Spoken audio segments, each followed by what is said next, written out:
Shalom sahabat YKB, senang dapat menjumpai saudara dalam acara Wasiat Kekal berupa renungan firman Tuhan yang memandu kehidupan kita. Bersama saya, Pendeta Edwin Nugraha Chandra Putra dari GKI Puri Indah.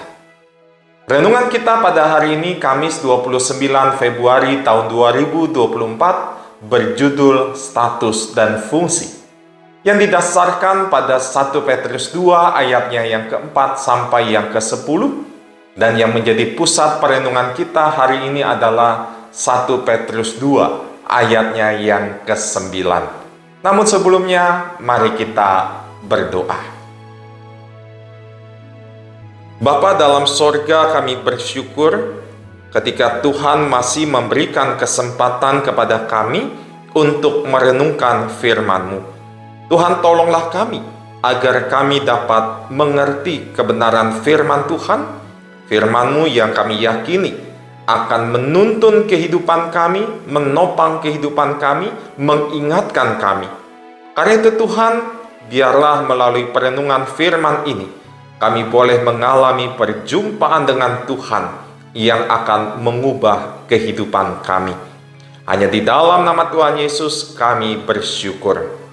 Amin. Saudara-saudara yang Tuhan Yesus kasihi, 1 Petrus 2 ayatnya yang ke-9 mengatakan demikian.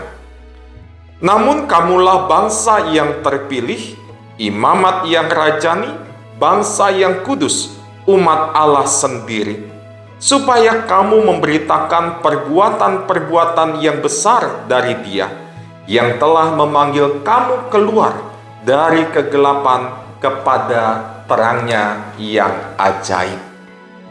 Saudara, status seharusnya dibarengi dengan fungsi.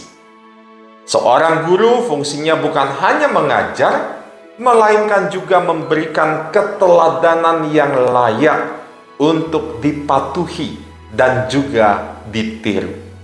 Itu sebabnya dalam bahasa Jawa, guru menjadi akronim digugu lan ditiru, yang artinya dipatuhi dan ditiru ataupun diikuti.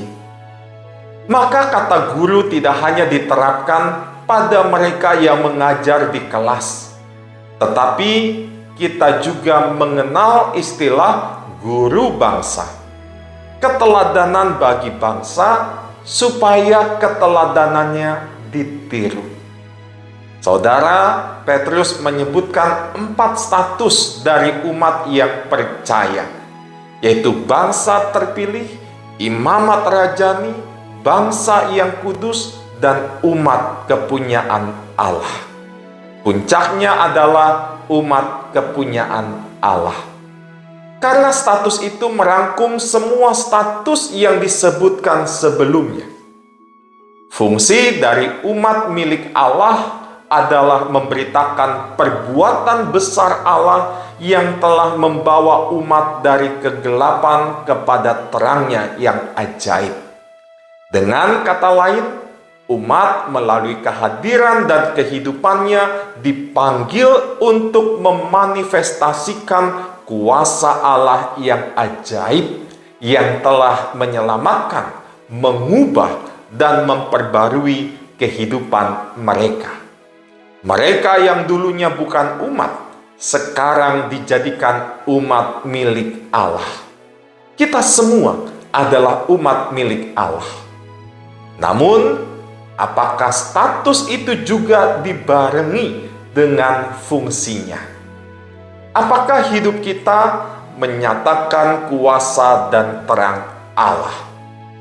Bila status tidak diikuti dengan fungsi, bukankah itu sebuah kegagalan? Karena itu saudara, mari kita terus hayati status yang Allah berikan kepada kita, supaya kita sungguh berfungsi. Mari kita berdoa. Ya Allah, kami bersyukur ketika Engkau boleh mengangkat kami, sehingga kami boleh memiliki status sebagai milik Allah, sebagai kepunyaan Allah. Tapi biarlah status ini juga boleh kami barengi dengan fungsi kami sebagai anak-anak Allah. Mampukanlah kami untuk terus membawa terang dimanapun Tuhan menempatkan kami, sehingga melalui kehadiran kami, nama Tuhan yang semakin dikenal, nama Tuhan yang boleh semakin dipermuliakan. Hanya di dalam nama Tuhan Yesus kami berdoa. Amin. Sahabat, demikianlah perenungan kita pada hari ini. Jangan lupa subscribe, like, dan share kepada saudara yang lain. Tuhan Yesus memberkati. Amin.